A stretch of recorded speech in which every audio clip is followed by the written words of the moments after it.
Hallelujah. Adofo Unu ma ade nyina angele na bo ministry. Mekaye program by YouTube. Program butai nyina ne say knowing Jesus as your personal savior.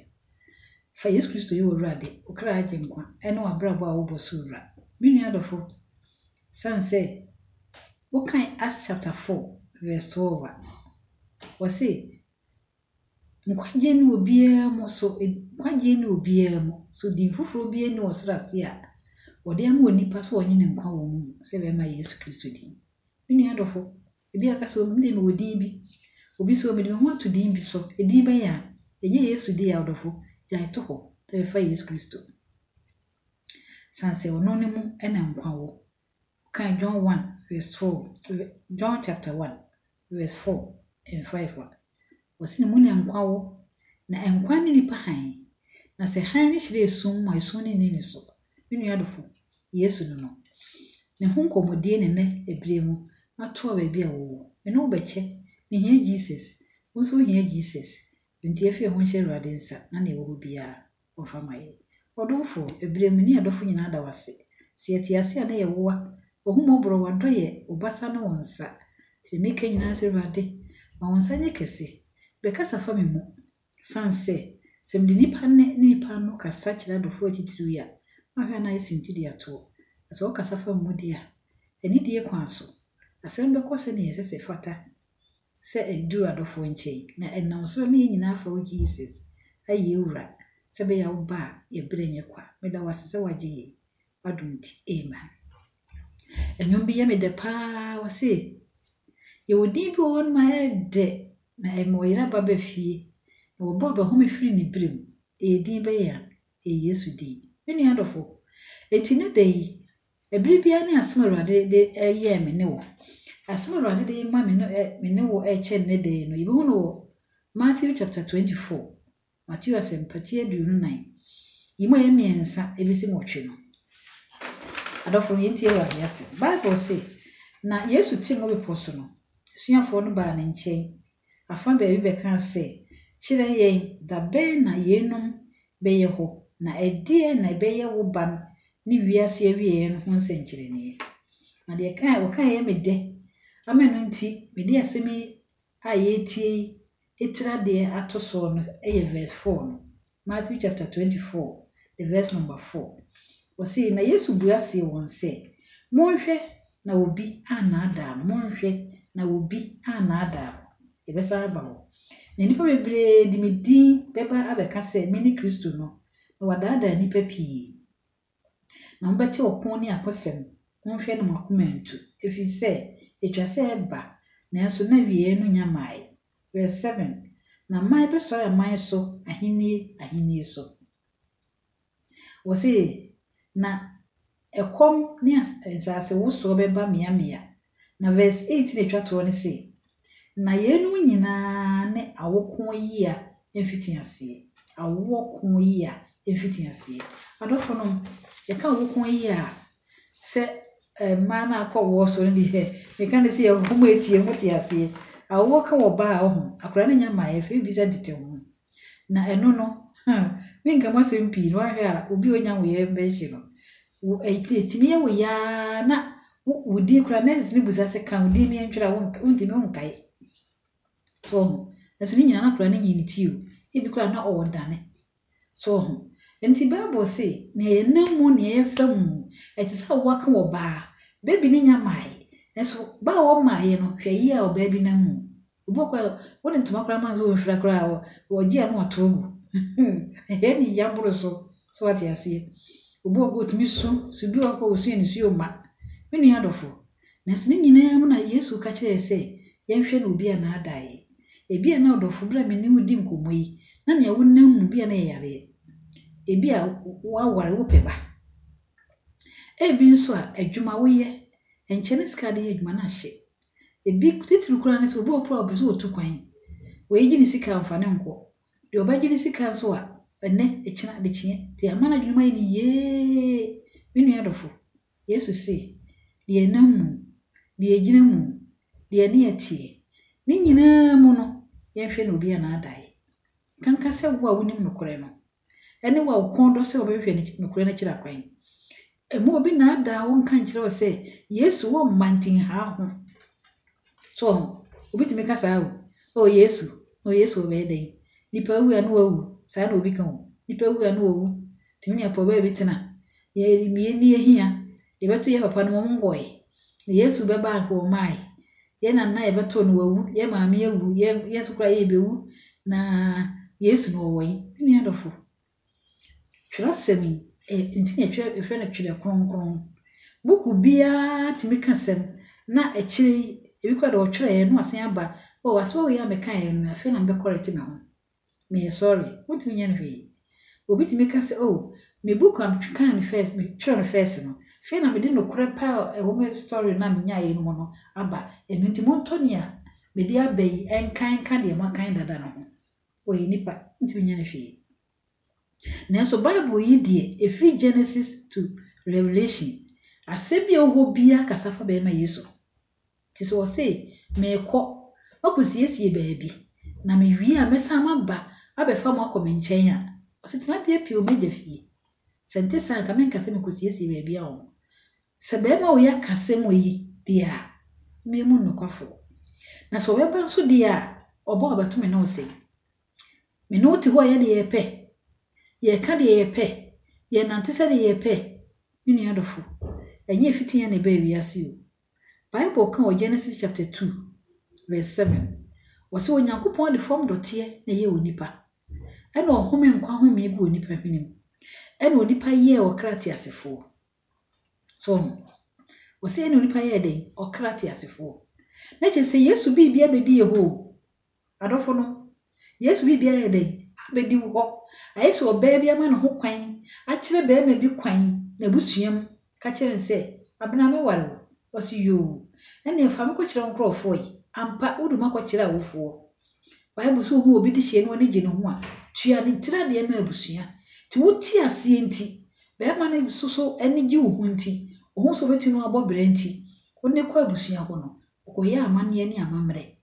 enu enti wona ma no wa hye wo nso abena na we ye mi kunu ni Mr. Smith ibi bia be di ho ti mo obi ansa anyede ense ope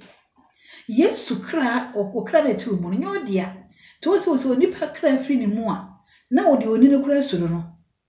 be ma na yiri dwane oba na ne kunu dwane adentia waye ne tie afei ye hye bi to ho no a se de kra da ne duru ho pe na ya sumdue mu a ye koyi no ya tena no ho anye 10 hours no bisi akoto na twene sanse nipa firi ne tie ni akosie adofo no eti Yesu bi we ho bi ni de ene okra no to okra na tu mu no enso hwe nkwaje ma no kwaje ma wo na wo nya dua bebe di nya ntade pa be sha awura dane asan hye foforo na ewu se ehwe Yesu ekire kwan Yesu mu ne nkwo minu adofo tina unua da bia ne da bia unua asma meka nyina ejina Jesus Christ so sansa adofo no sa be ma we wantia na ho se wa mfa na anye owura ho se wa mfa ho anto no so na do ho twere die be akora obetu ato bia ka so nipa nyina bewu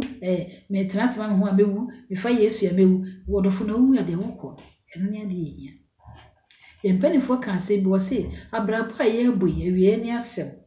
eti papa panimu bi twi na de hye no otomfo no abu we di no abu we di wo se asemasi mesremu abraba mu bwe mu nka hunu se awie hia pa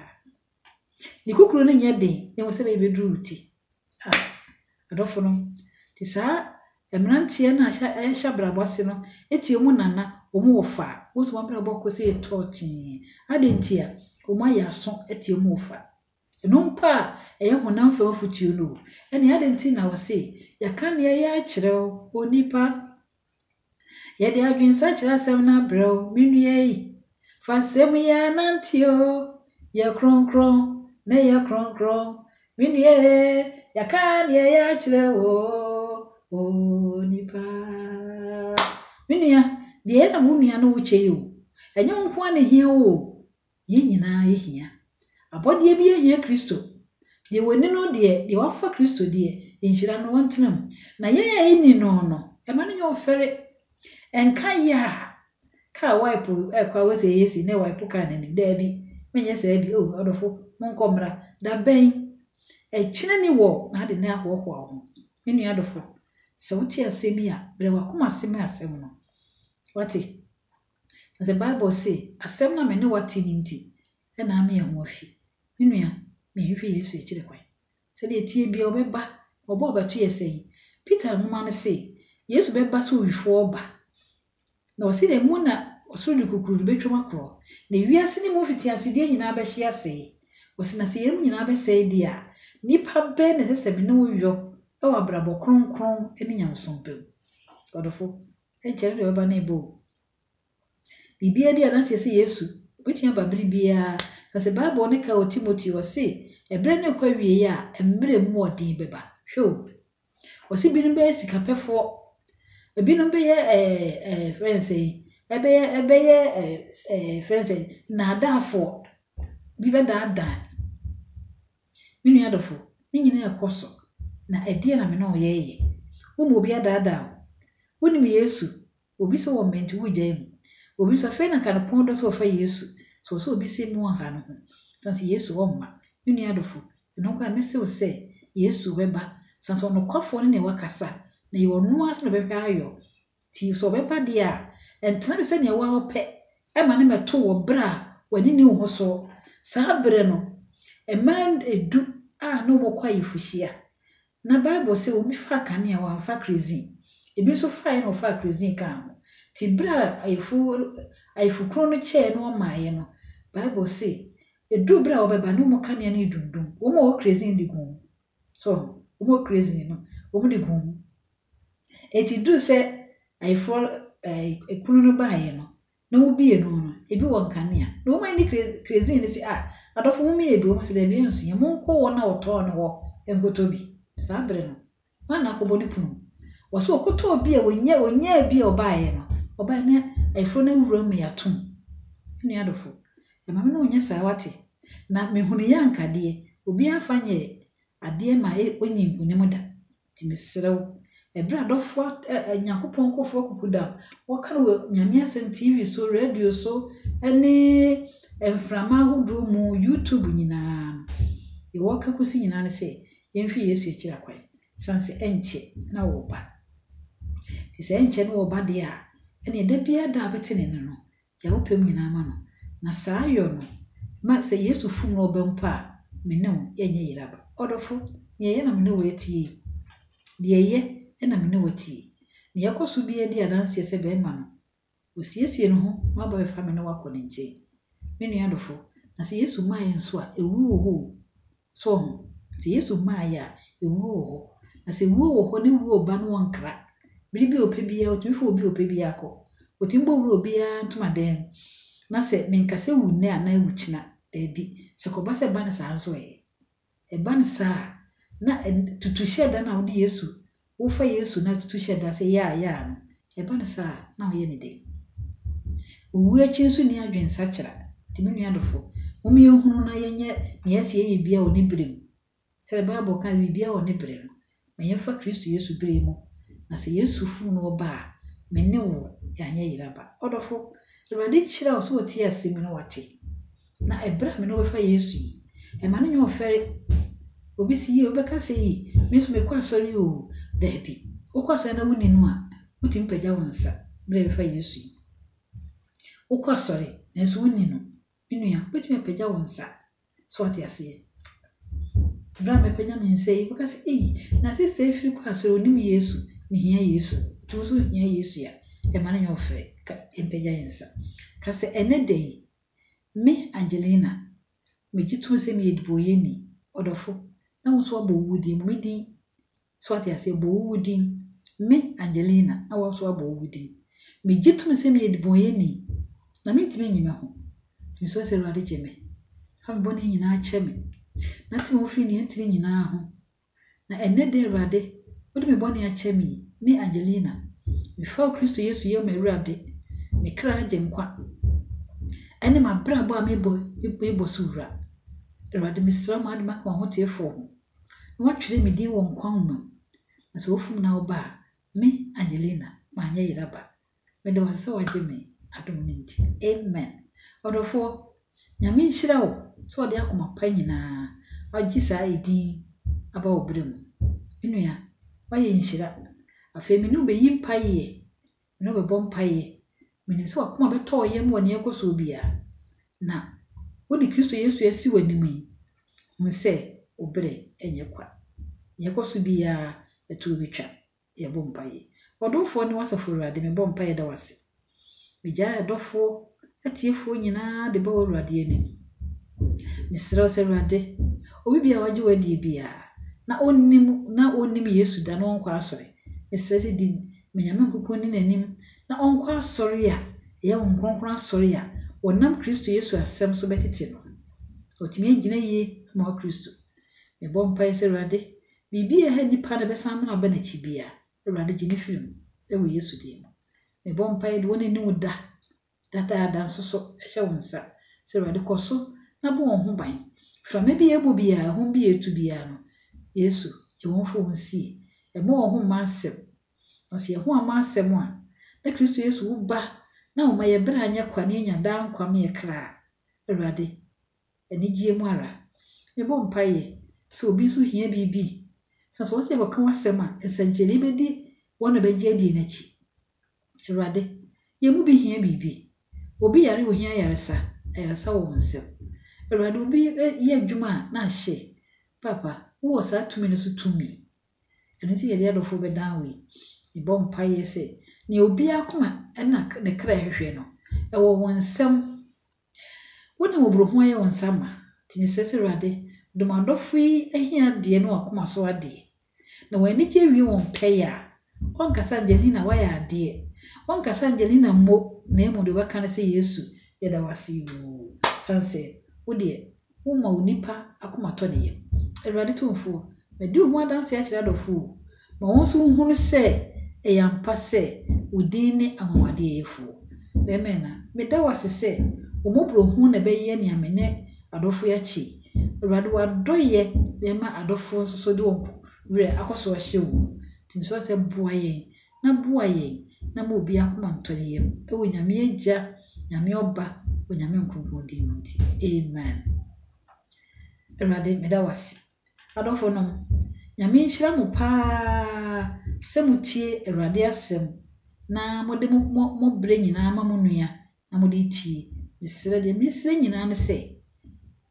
sikatue bi enim eno gye se nye na emom no tie afa ba obra na minim se Yesu ba obre enye kwa ebre fufuro nyame de chen ya odefo de chen ya me no besan hie bio ma de nyina Angelina bo am ministry de nyame da wase ma ba